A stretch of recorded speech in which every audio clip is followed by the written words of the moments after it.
Hi, Andrew. So good to have you here. It's fantastic to be here talking about this great program. I'm Andy Stephenson. I'm the Chief Human Resources Officer for Equiniti, looking after our 7,500 people around the globe.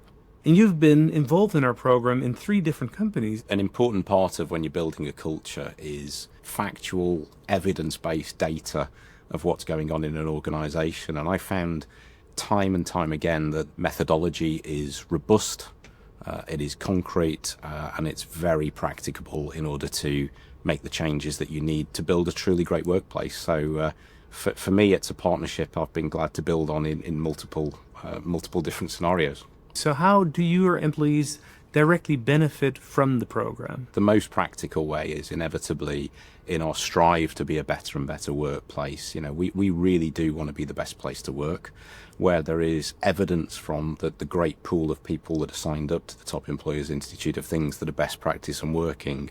It would be remiss of us to feel that they wouldn't work for us. Employees have directly benefited from new initiatives, new ways of working that have come off the back of that. But I think that the less tangible piece, and probably as important, is the pride that you get from working for an organisation that is badged as a top employer. It's good to hear that, and also translate really into the daily lives of your employees. We're very proud of the partnership. We're very proud of the seal.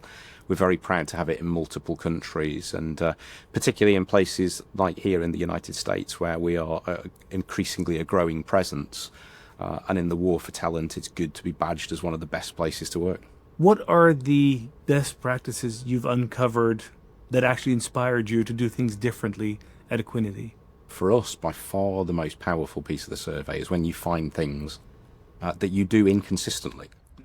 So, you know, the survey and the data tells you the things you do everywhere and the things you don't. And what you realise very quickly going through this programme is there is some outstanding things that are happening in your own organisation, but they're happening in tiny pockets. And by effectively mechanising what that is and rolling it out across the organisation, you take the best of your own business and really, you know, just explode it out across the globe. And that's unbelievably valuable. And if you think about usage of the data, how do you translate the information that you get from the Top Employers benchmark into your HR strategy? There's only 3 things that should ever really change or divert the strategy that we're following. 1 is clearly the legislation of the countries that we're in, because you have to do that.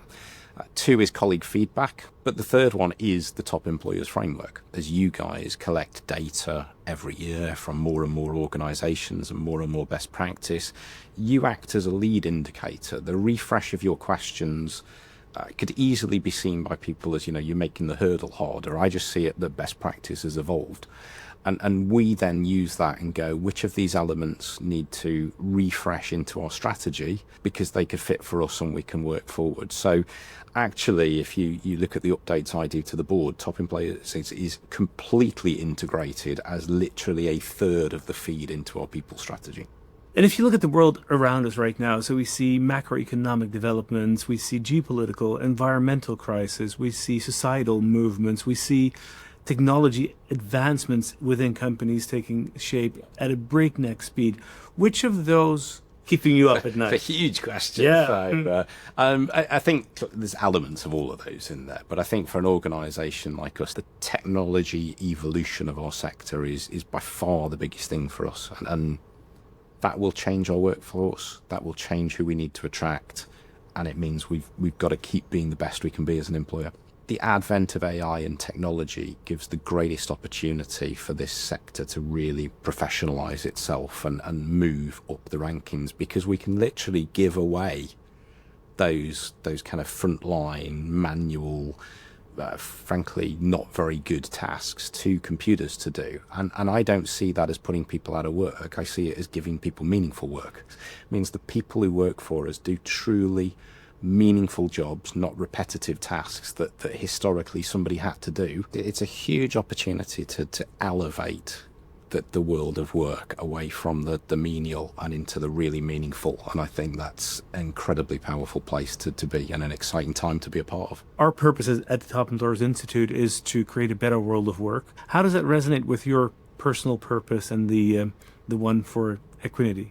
It hugely resonates on both levels. The job of the leadership team was to create an environment where success was inevitable. And I think that's what we try and do as a leadership team in the business. We're trying to create a place where we can harness your energy, harness your power, harness your focus, and give you the tools and the opportunities to just be brilliant at what you do.